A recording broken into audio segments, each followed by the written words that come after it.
केजरीवाल के उस बयान के बाद राजनीति तेज हो गई है और बीजेपी के भी पलटवार आए हैं, जिसमें उन्होंने आरोप लगाया हरियाणा सरकार पर और ये कहा कि हरियाणा सरकार ने हरियाणा से यमुना में पानी छोड़ा और उस पानी में जहर मिला दिया।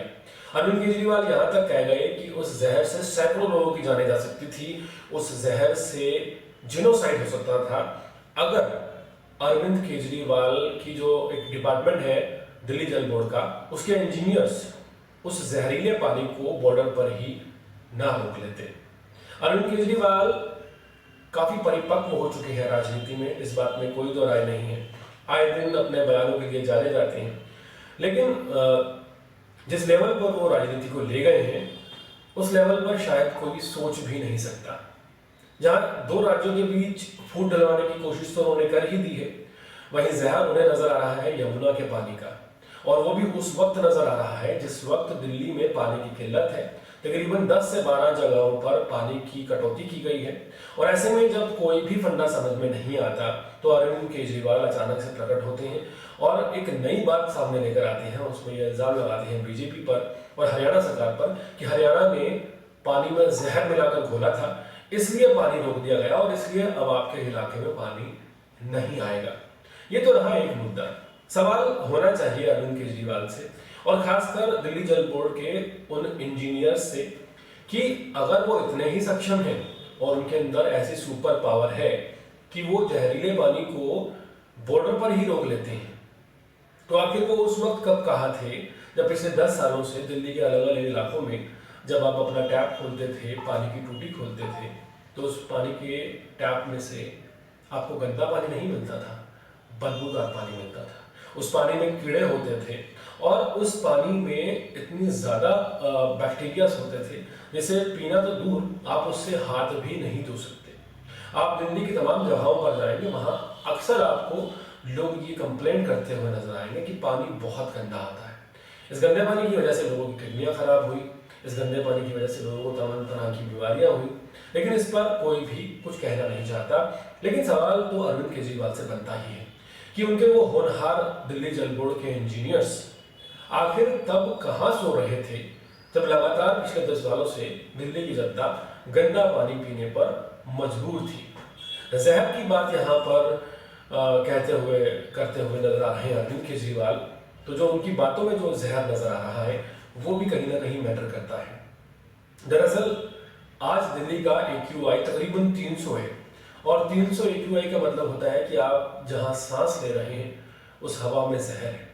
अब इस हवा को क्या हरियाणा सरकार ने छोड़ा है, ये भी एक बड़ा सवाल हो सकता है। ये भी एक बड़ा सवाल हो सकता है कि जो प्रतिद्वंदी पार्टी है आम आदमी पार्टी की बीजेपी, क्या वो इस जहरीली हवा को भी छोड़ रही है। और अरविंद केजरीवाल हो सकता है आने वाले दिनों में एक और ऐसी स्क्रिप्ट रेडी करें कि वो कहीं ना कहीं आपको ये खबर दें कि दिल्ली के बॉर्डर से जहरीली हवा दिल्ली में घुस रही थी, उसे एक तरफ से हरियाणा ने छोड़ा और दूसरी तरफ से आप कह सकते हैं उत्तर प्रदेश ने छोड़ा और अरविंद केजरीवाल के इंजीनियर्स ने उस हवा को पकड़ लिया। जिस तरह से पानी को पकड़ लिया गया और रोक दिया गया। लेकिन सवाल यह है कि ऐसी उटपटांग बयानबाजी अरविंद केजरीवाल क्यों करते हुए नजर आ रहे हैं। एनालिटिक्स का मानना है कि कहीं ना कहीं इस बार अरविंद केजरीवाल और आम आदमी पार्टी का जो मामला है वो डामाडोल नजर आ रहा है और इसी के चलते इस तरह की बातें जिन्हें आम भाषा में हम बड़े सिंपल तरीके से कहते हैं कुछ भी वो करते हुए नजर आ रहे हैं। और सबसे ज्यादा हैरत की बात यह है कि जहां एक तरफ दावा किया अरविंद केजरीवाल ने कि बीजेपी पानी में जहर मिला रही है ताकि दिल्ली के लोग मर जाए, तो सवाल यह है कि जो यमुना में पानी हरियाणा से छोड़ा जाता है, क्या वो पानी दिल्ली में प्रवासी मजदूरों की तरह बस जाता है या कोई काम ढूंढने आता है, या फिर वो पानी अवैध बांग्लादेशियों की तरह दिल्ली में रुक जाता है। कोई तो रीजन होगा, कोई तो एक्सप्लेनेशन अरविंद केजरीवाल के पास होगा। दरअसल वो पानी अगर आप मैप उठाकर देखें यमुना का, हरियाणा से आता है तो दिल्ली में होता है और दिल्ली से होता हुआ फिर आगे उत्तर प्रदेश में जाता है। तो यहाँ पर एक सवाल है जो बार बार परेशान करता है कि अगर बीजेपी ये हरकत करती, फर्ज कीजिए हरियाणा से जहर मिलाकर घोल के छोड़ती, तो वो पानी कहाँ जाता? दिल्ली में तो बसता नहीं, वो दिल्ली से होता हुआ उत्तर प्रदेश में आता है। तो वहाँ किसकी सरकार थी, वहाँ जवाबदेही किसकी होती। यहाँ पर जो उटपटांग बयानबाजी के बादशाह है अरविंद केजरीवाल, उनका ये जो जहर घुलाया गया है राजनीति में, इसे दशकों तक याद किया जाता रहेगा। क्योंकि किसी भी राजनेता ने, गरिमापूर्ण जो राजनेता रहते हैं, वो इस तरह की बयानबाजी को कभी भी नहीं करते। और जो खुद अपने एक पक्ष रखते हुए आम आदमी पार्टी के लोग नजर आ रहे हैं। मुख्यमंत्री आतिशी ने आज एक बयान दिया और उन्होंने उस बयान में क्या कहा कि नॉर्मली ओमिनिया जो होता है वो पानी में 1.0 के स्तर पर होता है, जिसे ट्रीट किया जा सकता है। और एक लिस्ट दिखाते हुए उन्होंने कहा कि ये पिछले कुछ दिनों से तकरीबन 6.5 और 7.2 के बीच में रह रहा था। लेकिन यहाँ पर आम आदमी पार्टी अपनी नाकामियों को छुपाती हुई ये बताना भूल जाती है कि जब दिल्ली में चुनाव के माहौल में पानी की किल्लत होती है, पानी की कटौती होती है, तो जाहिर सी बात है ये एक बड़ा मुद्दा बन सकता है।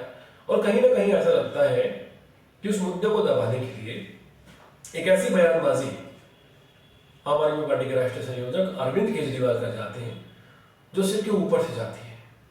आप सोचिए कैसे कोई मुख्यमंत्री रहा व्यक्ति ये बात कह सकता है कि दूसरे राज्य की सरकार ने एक नदी में जहर मिला दिया है और वो जहर पल दो पल में ही दिल्ली पहुंच जाता, आपके शहर में लाखों मौतें हो जाती अगर इंजीनियर्स उस पानी को ना रोकते। कितनी बेतुकी सी बात नजर आती है कि कोई मुख्यमंत्री पद पर रहा इंसान भी इस तरह की बेसिर पैर की बात कर सकता है। हाल फिलहाल जो लोग आम आदमी पार्टी के समर्थक हैं या अरविंद केजरीवाल के बहुत बड़े समर्थक हैं, वो दरअसल इस बात को लेकर शायद खुशी मना भी रहे होंगे कि उनकी जान बच गई और उनकी जान बचाने वाला कोई और नहीं, दिल्ली के मुख्यमंत्री जो कि पूर्व थे अरविंद केजरीवाल हैं। पूरे मामले पर हैरानी इस बात की है कि अरविंद केजरीवाल के इन बयानों के बाद अभी तक किसी भी डॉक्टर को रिकमेंड नहीं किया गया कि वो जाए और अरविंद केजरीवाल का पूरी तरह से हेल्थ चेकअप करें। क्योंकि इस वक्त चुनावों में जो स्ट्रेस होता है, एंग्जाइटी होती है, बौखलाहट होती है, घबराहट होती है, वो साफ तौर पर नजर आ रही है। और ऐसे में अगर समय पर दवाई ना ली जाए तो हालत बद से बदतर हो सकते हैं। और इसका एक कारण नहीं, उसका कारण है दिल्ली का गंदा पानी, दिल्ली में प्रदूषण का बढ़ता स्तर। AQI आज 300 हो चुका है। और दिल्ली की सड़कें, क्योंकि अगर खुद अरविंद केजरीवाल अपनी गाड़ी चलाकर डॉक्टर के पास जाएंगे तो सड़कें इतनी ज़्यादा ख़राब हैं, उन्हें काफ़ी ज़्यादा वक्त लग सकता है।